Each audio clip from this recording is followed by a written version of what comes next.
بعض صورتوں کے خاص خاص فضائل احادیث میں وارد ہوئے ہیں، جیسے سورہ فاتحہ، سورہ بقرہ، سورہ آل عمران، سورہ کہف، سورہ ملک، سورہ کافرون، الاخلاص اور معوذتین۔ حضرت برار رضی اللہ عنہ روایت کرتے ہیں، ایک صحابی تھے جو اپنے گھر میں سورہ کہف کی تلاوت اونچی کر رہے تھے۔ ان کے گھر کا صحن چھوٹا تھا، گھوڑا بھی بندھا ہوا تھا اور چارپائی کے اوپر ان کا بیٹا بھی لیٹا ہوا تھا، سویا ہوا تھا۔ اب ان کا دل چاہتا تھا کہ وہ اونچی تلاوت کریں، جہر سے تلاوت کریں۔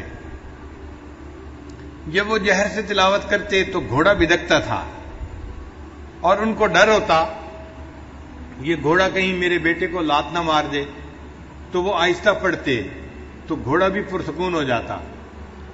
پھر طبیعت میں جوش آتا، شوق اٹھتا، پھر دل چاہتا کہ اونچا پڑھیں، پھر گھوڑا بدکنے لگ جاتا۔ یہی ساری رات ہوتا رہا۔ جب صبح کا وقت ہوا، انہوں نے دعا کے لیے ہاتھ اٹھائے تو انہوں نے دیکھا کہ کچھ بادل سے ہیں جن کے اندر روشنیاں ہیں، اور یہ روشنیاں ان کے سر سے دور آسمان کی طرف جا رہی ہیں۔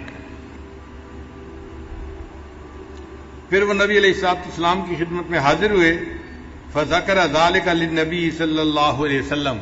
انہوں نے نبی علیہ السلام کے سامنے یہ پوری رات کا قصہ بتایا تو نبی علیہ السلام نے فرمایا کہ یہ اللہ تعالیٰ کے فرشتے تھے جو تمہارے قرآن کی تلاوت سننے کے لیے تمہارے قریب آ گئے تھے۔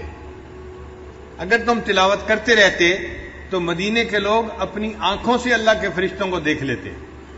تو سورہ کہف کی تلاوت سننے کے لیے اللہ کے فرشتے آسمانوں سے نیچے اتر پڑے۔ ابو درداء رضی اللہ عنہ روایت کرتے ہیں، من حافظ 10 آیات من اول سورۃ الکہف، کہ جس بندے نے سورہ کہف کی پہلی 10 آیات کو یاد کر لیا، اسی من فتنۃ الدجال، اللہ تعالیٰ اس کو دجال کے فتنے سے محفوظ فرما لیں گے۔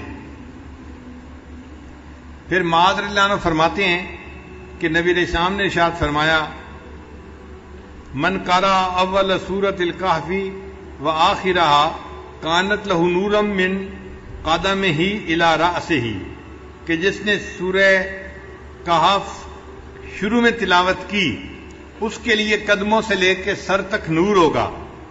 ومن قرأها کلها، اور جس نے پوری سورہ کہف کی تلاوت کی، کانت لہ نورا ما بین السماء الی الارض، تو اس کے لیے اللہ تعالیٰ زمین سے لے کے آسمان تک نور پیدا فرما دیں گے۔ سیدہ صدیقہ رضی اللہ عنہا فرماتی ہیں، من قرأ من سورۃ الکہف 10 آیات، جس نے سورہ کہف میں سے 10 آیات پڑھی، عند منامہ، سونے سے پہلے، اسم من فتنۃ الدجال، اللہ تعالیٰ اس کو دجال کے فتنے سے محفوظ فرمائیں گے۔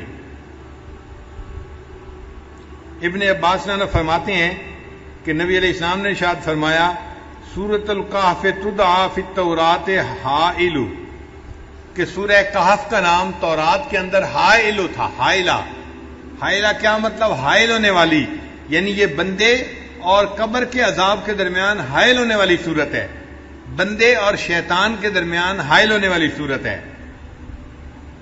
عبداللہ رضی اللہ عنہ فرماتے ہیں، قال رسول اللہ صلی اللہ علیہ وسلم، کہ نبی علیہ السلام نے ارشاد فرمایا، البیت الذی تقرأ فیہ سورۃ الکہف، وہ گھر جس کے اندر سورہ کہف کی تلاوت کی جاتی ہے، لا یدخلہ شیطان تلک اللیلہ، اس رات شیطان اس گھر کے اندر داخل نہیں ہو سکتا۔ یعنی جو بندہ رات کو سورہ کہف تلاوت کر لے گا، اس گھر کے اندر شیطان رات کو داخل نہیں ہو سکتا۔ آپ اندازہ لگائیے اس سورت کی کتنی عظمت ہے کہ جس گھر میں رات کو پڑھی جائے شیطان رات کو داخل نہیں ہو سکتا، تو بھئی اگر دن میں پڑھی جائے گی تو دن میں بھی داخل نہیں ہو سکے گا، اور جس گھر کے لوگ پڑھیں گے وہ فتنہ دجال سے محفوظ رہیں گے۔ اس سورت کو یاد کرنا اور اس کی کثرت سے تلاوت کرنا یہ بہت فائدے کی بات ہے، اسی لیے جمعہ کے دن اس سورت کا پڑھنا اور بھی زیادہ ثواب کا باعث ہے۔ نبی علیہ السلام نے ارشاد فرمایا کہ سورہ کہف کو جمعہ کے دن تلاوت کیا کرو، تو ہم سورہ کہف کی بھی تلاوت کریں جمعہ کے دن، اور اس کو یاد کر کے پڑھنے کی کوشش کریں تاکہ اللہ تعالیٰ ہمیں شیطان سے بھی بچائے اور جو دجال ہے اللہ تعالیٰ اس کے فتنے سے بھی ہمیں محفوظ فرمائے.